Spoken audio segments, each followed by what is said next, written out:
wanna be. From celebs to entrepreneurs, she's got the scoop. Community and entertainment, she's in the loop. Every smile a burst of velvet light. Through the screen she shines so bright. With the laughs and tales that weave tonight.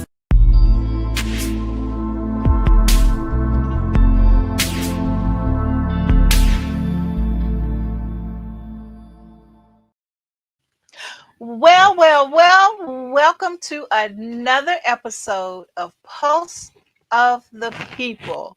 And I am Kami Grayson, and my co-host here. I am Ron Smith of the Dr. Ron Smith Investigate Show. And so we are here for our second episode. The first episode, we didn't get the opportunity to kind of get deep down into what you're going to be learning from Pulse, or what are you going to be hearing from us. And so we had Elder Brown last week, and then we interviewed a food truck vendor that's going to be doing a food truck event coming up mid weekend. All right. So give the shouts out to TW Bistro Food Truck. All right. So he was here last week, and him and his wife. And so, but that's what we want to do. That's what this show is all about, letting people know what's going on in the community and us getting involved in the community. And the MEAC weekend is coming up, and you're going to have people from all over the mid-Atlantic coming to visit the Norfolk area. And that's going to be a lot of pulsing going on. Oh, I love it. So tell us a little bit about the MEAC. What is the MEAC? I mean, I just heard about it, last year? Well, MEAC, you put me on the spot right here. But So the MEAC is a conference of the HBCUs, and normally it's like Division II and Division I, basketball, football, track, et cetera, et cetera. So Norfolk State is the local university that's actually hosting this. But you got all from North Carolina, Maryland, Virginia, and I'm trying to think of anybody else outside those 4 or 5 states, but it's the Mid-Atlantic HBCUs. And it's one of the major events that happens. And there are concerts, there are other vendors, et cetera, et cetera. So it's actually a show within a show. Yeah, well, so we're gearing up at MacArthur Center actually to be a part of this, and so we are offering food truck vendors, and so we're going to have a day, all 3 days we're going to have food truck vendors, different ones. We got like barbecue, we got Caribbean, we got all kinds of cool stuff, we got desserts. And so you'll be able to come out to MacArthur Center, which is a block away from the Scope where the event's going to be held. And you can come over. We got benches, if you want to bring your lawn chairs, just come and eat up, grub up, then go back and see your team, support your team some more. So we got it going on. It's going to be fun. I'm excited. Yeah. I've been to several, and it's good to have it back in Norfolk. They had been going to Winston-Salem and Charlotte, et cetera, but it's good to have it back in the 757. Oh, I love it. So you'll start seeing these signs on the trains and all this stuff saying MEAC weekend, because last year I was kind of like, okay, what is this? But this year I'm finally geared up for it. I've learned a little bit about it, and so I'm very excited. So giving that community a plug. So next week we got 13th, 14th, and 15th is when the event is going to be happening. So looking forward to it. Look forward to it. Really fun. So that's some of the type of taste that you'll be getting from Pulse. And then Dr. Ron, tell us about your half. What are you going to be giving us?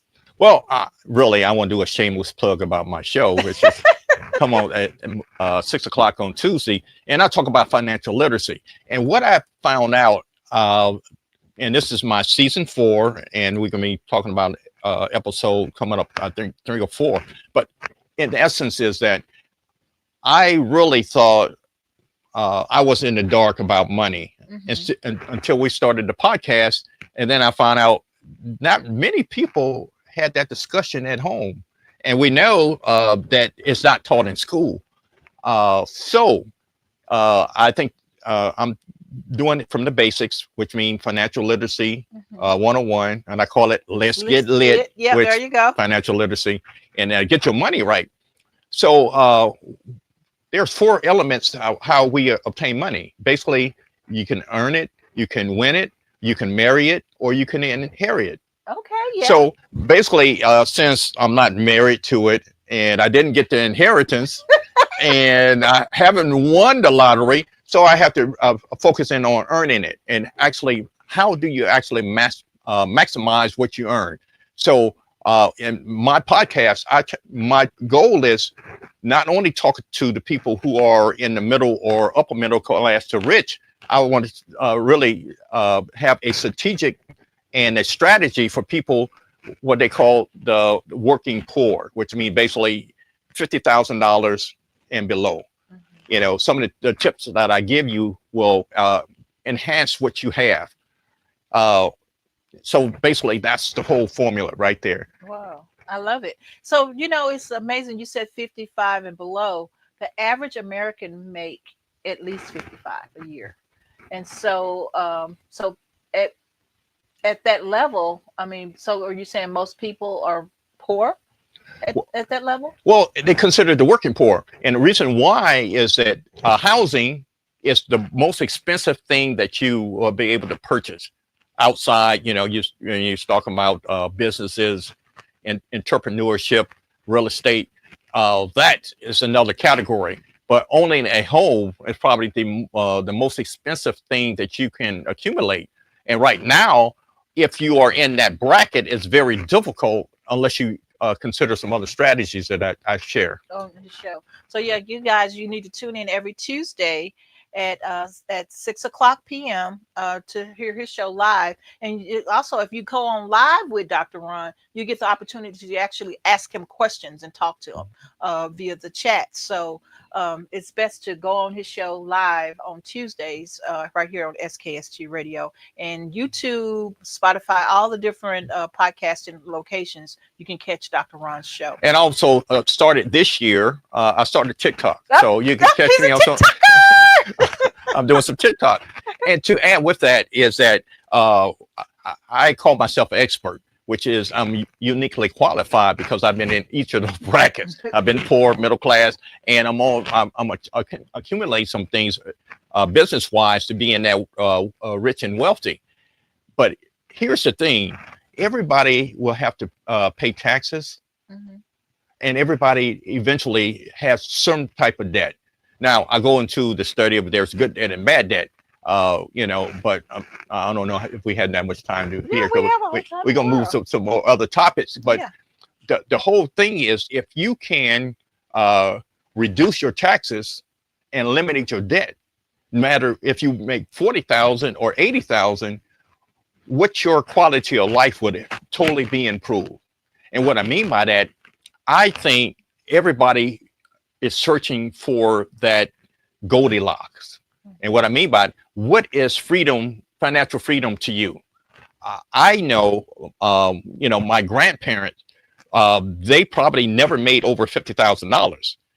I know the difference in economy, so I'm not going to say this apples to apples as the inflation during that 2025 is totally different from, let's say, 1957, when my grandfather had a farm and he had 44 acres. But he was financially solvent that he was able to leave an inheritance to you know, my aunts and uncles and to my mom. He was pretty much free because he was totally debt free. So I guess I made that the illustration that he may not have made over, you know, $25,000, but during his time, he was financially free from being in debt. Right. Which is opposed to me. Right. Well, you know, the times are different, right? Right. The times are different, and come on, you're paying. I remember we used to pay 10 cents for a loaf of bread. And you know, now you're paying $3 or $4 for a loaf of bread. So 50 cents for a gallon of gas and do all that kind of stuff. And that's the reason why I said I'm not trying to compare his standard of living, but if you think about it, that would look totally different from me. If, for instance, if I own my own home right now, I'm into real estate, so I do a little more than that. And my status is that I want to accumulate more. So I'm working on some things that basically will put me into a different category. Right. I am the manifestation of what my mother wanted. So, you know, the house, 2 cars, the white picket fence, the 2 kids was her dream, because that was the American dream at that time. Then, yeah. So right now, I think everybody should reevaluate what that American dream is for them. Right. Well, speaking of American dream, what about the boycotting that's going on right now?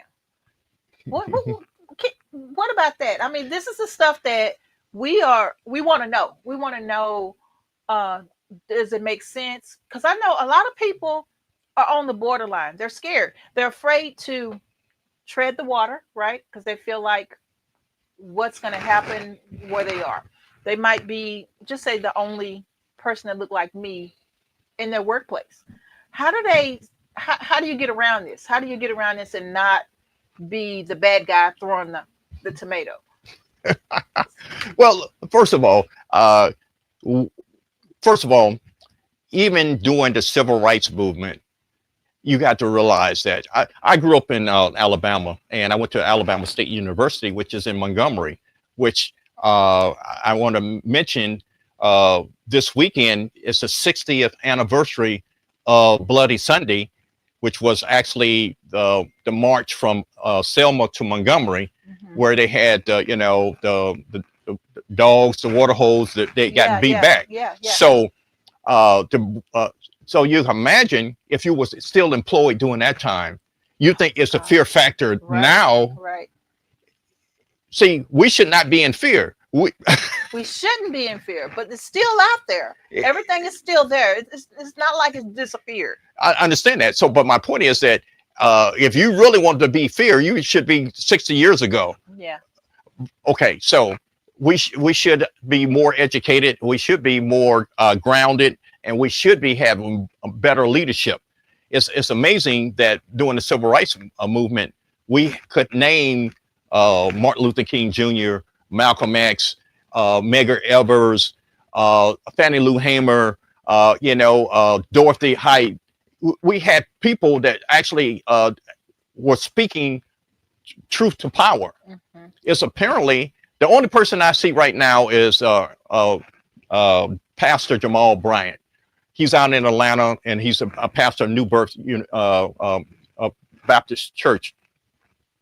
And right now, he's currently trying to galvanize the people to protest and Target.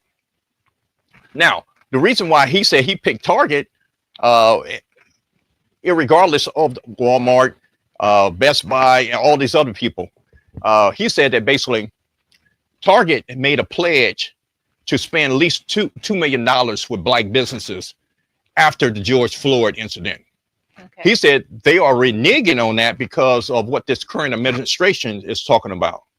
The Dodge, or Elon Musk, or the current person who occupying the White House. So, first of all, he said that's the reason why he's targeting Target. And second of all, Target is on 27 college campuses, and not any one of those stores is on a HBCU.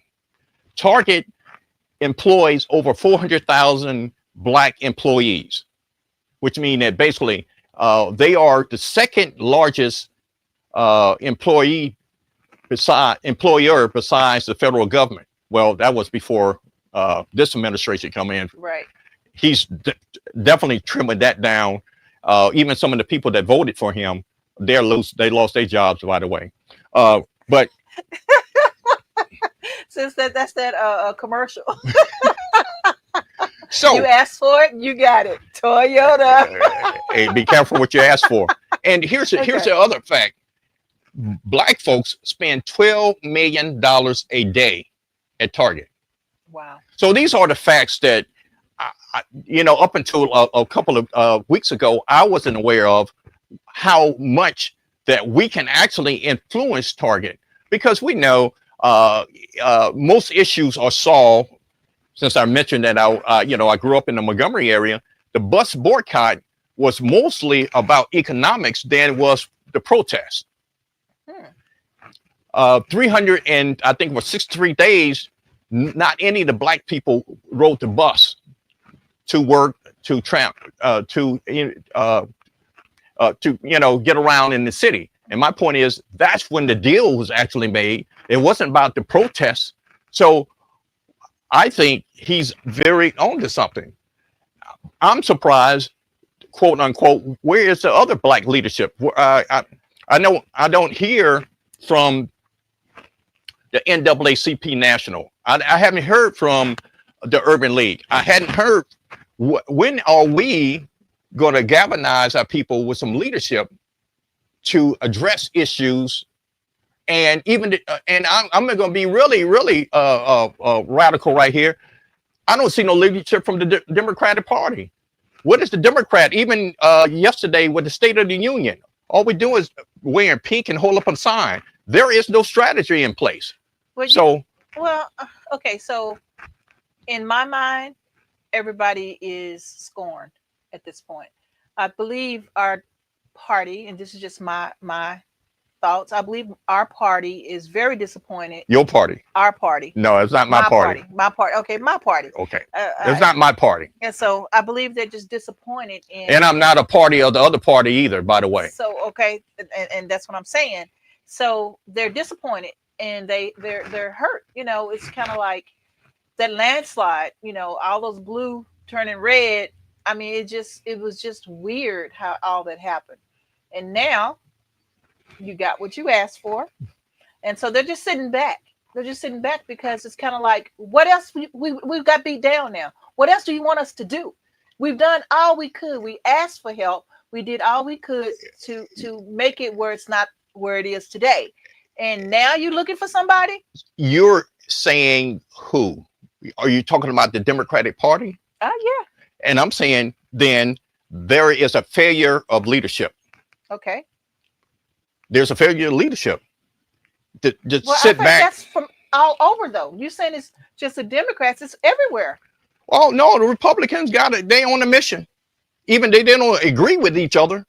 They are agreeing to disagree, and they follow in lockstep with this individual or individuals.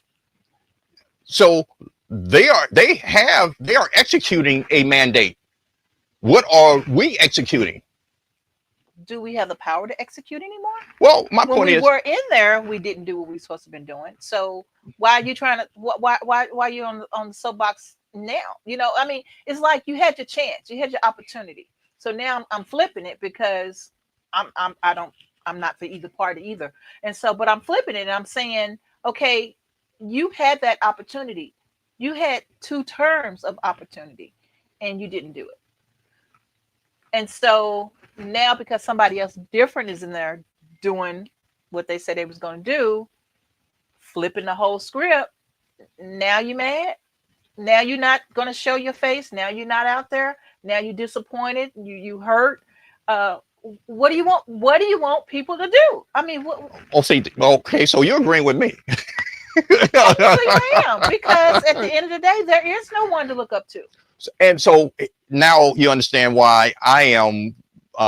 My position is I am not really.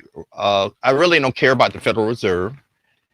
I really don't care about the national GNP, gross national product. I really don't care about Wall Street. My whole premise is if you don't get your own personal economy together, then you're going to actually be SOL. Right. Yeah, excuse my French. Yeah. Well, so until we realize that basically back to our own businesses, our own real estate, our own connecting with each other, building our own community, you will always be last. The reason why we lost this election, because our focus was totally wrong. Right. And I'm not going to get into the particulars, but when you focus on a small group of individuals who cannot flip an election, you're going to lose. Yeah. Now, I'm not going to even call the name of these groups that was promoted more than any other group, and all the other groups was left out. Yeah. Until we do a what we used to call a hot wash, why we in this position, which I don't see no strategy even in that. We still scrambling. We butthurt about why we lost. And my point in is that what you going to do about it? Yeah. There's no strategy of where we go forward, is my point. This is the only man that has a plan in place. Everybody else sitting back, I'm scared. And I'm saying, how you going to be scared and you saying that you in a leadership position? They don't want that Farrakhan. I've been in prison for 27 years. Because, they say that Trump will go after you, and they will set you up. And so you don't think that Martin Luther King and Medgar Evers and Dorothy Height, all these people was not threatened? No, they were threatened and they were taken care of. They were threatened and they were wiped out. So you don't have anybody that has the guts. I don't care about being shot to death, for people who don't care about me. Here I am, Black, African-American woman, and I have no supporters. Why? I support other people. So I'm going to go out here and get shot for people that don't even support me. I'm saying not me personally, guys. I'm just saying. I'm just stereotyping this thing. Okay, but you are not the leader of quote the NAACP, which is supposed to be a leadership position. Right. You're not a person of the Urban League, quote, supposed to be in the leadership position that should be outspoken, that should be having an agenda of what we need to do now and what we need to do next. But do they know what needs to happen? Do they know what we need to do next? Do they know these things? Then why would I call myself I want the title if I'm confused? Look at how many mayors and governors are going to prison right now, African American, for just embezzling money. Those were our leaders. New York, boom. I mean, all these people they're supposed to be our leaders. So those people who make 6 and 7 figures need to actually come to my show. See, one of the things that part of leadership that we don't discuss is ethics. Yeah. And I'm going to share with you. I've been to 2 seminaries and only maybe had 1 or 2 classes on ethics. I'm talking in seminary. So you can imagine in the business and university system, it's probably maybe less than that. Yeah. So my point is that if I don't get my money right, then I would be always exposed to being bought. Mm-hmm. If I don't have my own personal finances right, and if I don't have my own moral character correct, then I would always be exposed to the flirtation of being influenced, because the power attracts so much other things that people don't really recognize. So basically, if there's some flaws in your character, it will be exposed when you are in certain positions. Right. So this is the thing. Why can't we all just get along? Why it always have to be us against them against us, we, he, she? Why it just can't be unity?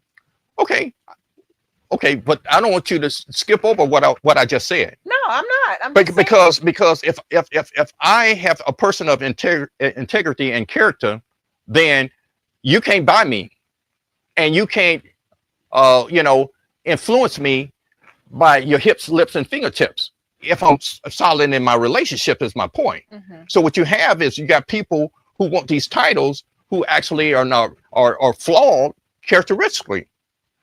How can I get along if I'm comfortable being me? How can I be comfortable being with you? Right. But so where do you draw the line though? I mean, do you change who you are just to please other people, Or do you really, if you quack like a duck, walk like a duck, aren't you really a duck? Okay, why would I have to change if I know who I am? I only change when I don't know who I am. I can't get along if I want this position because I want something from you. The relationship is just like, it's almost like the governor of New York.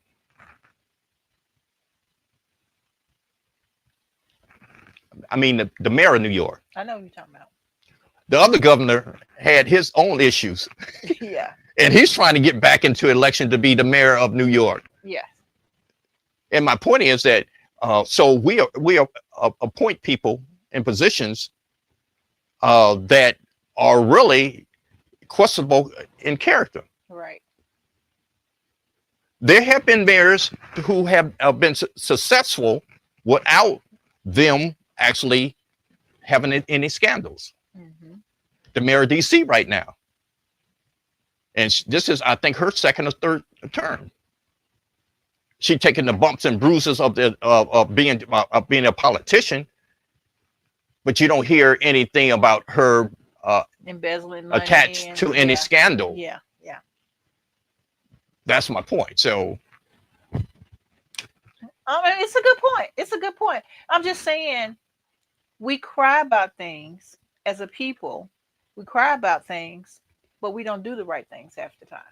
Okay, so what you mean by that? Give me an example, because okay. It's almost like saying they said, who are we? Okay, so we the people of the United States. Are we still under the Constitution? I seem like somebody wanted to have a kingdom. Oh yeah, well, that might so be we the people. It's been lost in the sauce since January 20th. But that's. But well, that's true. I digress. That's true. Okay. So, okay. But I'm saying we need to work together. That's all I'm saying. At the end of the day, we need to appoint leaders that are worthy of being appointed as a leader. And how do we go about that? That's the question. So you only see this one person because we have not identified anybody else. And so there has to be more people out there that can do the job, that can, I mean, you got, people that tried and was not, they tried. So what do you want them to continue to try? I mean, what do we want from our people? What do we want? Okay, you're not calling no names, so I don't know who you're talking about, but I feel there was this campaign was doomed from the start. Yeah. Because you read the wrong polling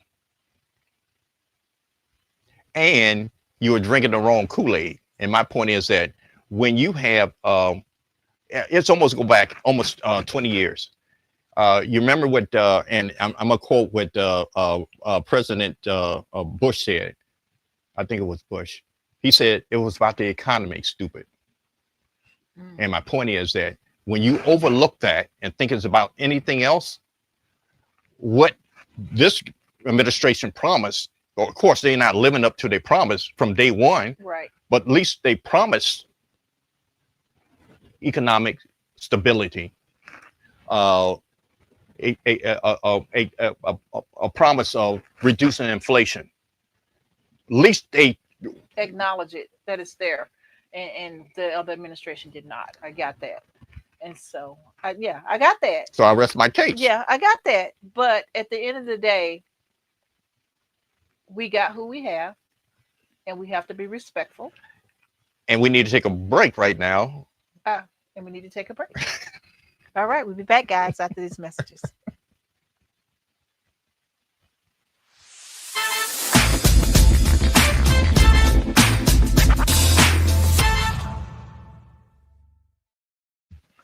Well, if you just now tuned in, you haven't tuned in too late. You tuned in to Pulse of the People.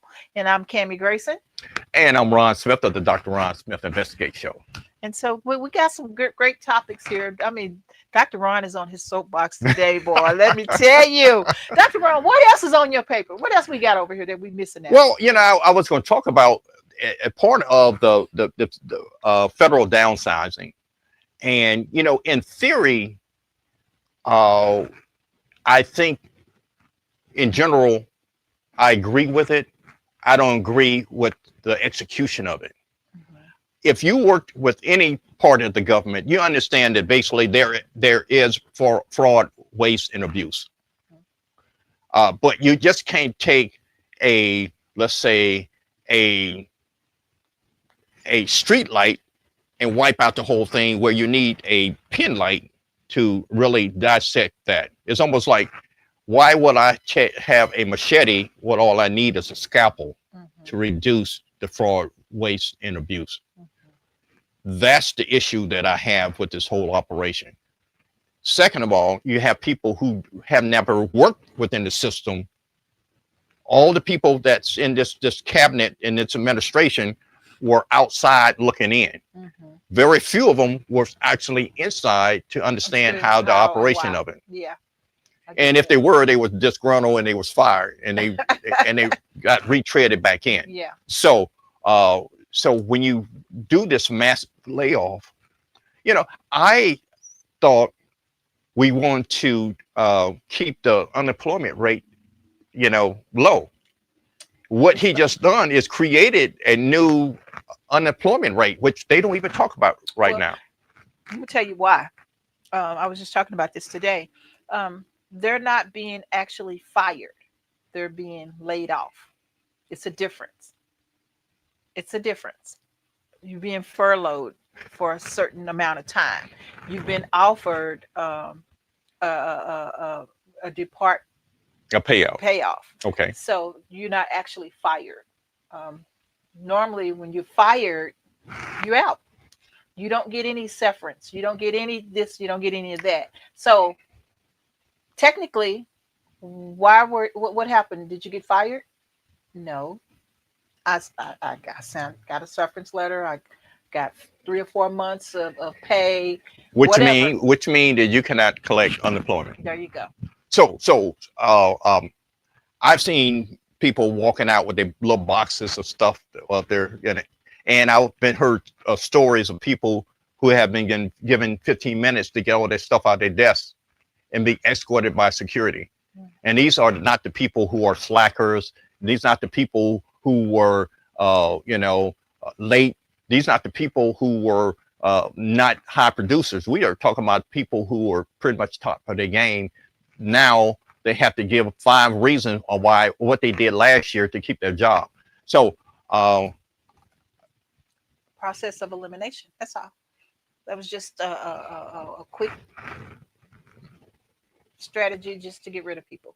So my point is that one thing I can't say about this administration, he has done what he said he was going to do, other than reduce inflation and reduce the cost of oil, eggs, the common economy that actually affect us the most. Right. Those are things he had not done. Well, I mean, he only been in a few months, not even 2 full months yet. So give him some time. Okay, while you put your stuff in that cardboard box and you take your severance and go home. Go home. You're not going to even have a place to live because you ain't going to be able to pay rent after a while. Well, you got 3 months to figure out your life. Yeah. And you got 3 months to figure out where your kids going to school. And now we can't go to Target because we boycotting Target, so we can't even work for Target. Well, you won't have no money to spend on going to Target anyway. So he eliminate those things, your concerns about how you're going to live and stuff. There you go. So that's one of the things. But it's major because you're really affecting people's lives. I have a military and a federal law enforcement background. So some of the people that I knew, or some of the people that I can associate with, are the people that were actually affected. Yeah. I remember when a federal job was a high aspiration. People went to school to get a federal job. People across the country, went to DC because they knew basically I can get a federal job and I can do very well. Mm-hmm. So, and look at the military. We talking about even the VA, people who serve this country, and think about it. That's sad. The last 10 years, we have said that we need to improve the VA hospital system. And now so now we're saying we need to cut 100,000 people from that job. That job. Serve those people. So what's going to happen to the service now? If it was bad when we had people, it's going to be worse. So now, and this country promised, and I'm a veteran, certain things. If you serve your country, there are certain things that you should expect this country to receive back from that. So, so now we are reneging. Oh, got news for you. They're advertising like crazy now to get people to join the military. Well, you hadn't seen that in a long time. You see every now and then, but now it's like on every other commercial. I hadn't seen it. Oh, yes. They're advertising now. You sure? I'm sure. Because I know. I'm fire sticking this on all my fire sticks. Since the Super Bowl, I hadn't really seen. Oh, no. They got those commercials where the parents was out there in the wilderness with the kids. Are you sure? Oh, yeah. Okay. Oh, yeah. I don't watch a lot of TV, so I might be wrong. But they have a lot of military commercials getting those people, trying to get to recruit the young people. And they're telling you, you can have that talk with your parents. And yeah. Okay. Literally, I saw probably, and I was going to make it a point to talk about that today. I saw probably 6 or 7 from 6 o'clock to 10 o'clock. Well, I know if you're trans or if you are, homosexual, whatever, I'm not sure how they are, dealing with you from this point forward. Mm-hmm. I'm just saying, you saying that the recruitment is on. The recruitment is on. I'm saying that, I know a lot of people got fired, so make your business your business. That's all I'm going to say. Well, and which is pretty sad, though. I mean, because you're asking for people to join the service, but then what do they have to look for? And then that was my point. Now, if you're doing all this cutting back and you're doing all what do I have to look forward to? Are you planning a big war that we're going to have to go to? And you know what I mean? Is this a backup plan? Trying to recruit more? I mean, I don't know. Well, what I see, we are forming a nationalism, which means that basically we are isolating USA. We're saying USA, USA, USA, but the friends in Europe, the friends in different parts of the world are not feeling this this administration. You could talk loud and carry a big stick, but are you going to do that alone? These other countries are galvanizing. Mm-hmm. Ukraine is getting support from everyone else except us. So, but that halt was just put on, right? They just paused. Well, that's for intelligence. You don't think the United States is the only country that has intelligence, do you? I hope you don't think that's the only country that has intelligence that's willing to share with their own NATO countries. I hope you don't think that. I hope not either. Wink, wink. So I don't want us to, we are living in some perilous time, being isolated, think that we are so big that we don't need other support from Mexico and Canada right there. If we want to shore up our borders, we need to have better communications with Canada and Mexico. Yeah. How you think these people, what country do you think these people are coming through? If Canada and Mexico open the gates, you think we're not going to have a problem? You would think diplomatically, those two people we should be embracing the most. Yeah, absolutely. But that's not the case. But that's just me. I only had a little clearance. I ain't have much, but I'm just. Yeah. Well, I mean, it's amazing. It's amazing that we're where we are today, right? It's amazing. Um, all we can do now is just keep our faith and do the best that we can. No, you need keep your faith, which means you need to have your strong vertical connection with your God, Mm-hmm. and you need to get your money right. Yeah. See, those two things you can control. All this other stuff, it really is irrelevant to the point where you really have control over Washington, which is no. No. Do you really have control over let's say the gross national product? Do you really have control of Wall Street? Do you really have control over the Federal Reserve? What you have control over is your personal economy and your own spirituality and the relationships that you have developed. Those are the only things that you can control. And if you have those things under control, I guarantee you, your life will be successful. So faith, finance, and friends. Yeah. That's what you got. You got your 3 F's. Okay, guys, if you like this show, please let us know in the comment. We're happy to be bringing you these types of topics, and you can be a part of it. All you have to do is just email us at skstbooking@gmail.com, and you can request to be on the show. We would love to have you here at the studio and or remote if you wanted to come on remote and voice your opinion on anything that either myself or Dr. Ron or even Elder Brown has to say. But let us know. And if you want us to come visit you and bring our studio to you, we can do that as well. There's a small fee, but we could be there for you. Okay, guys?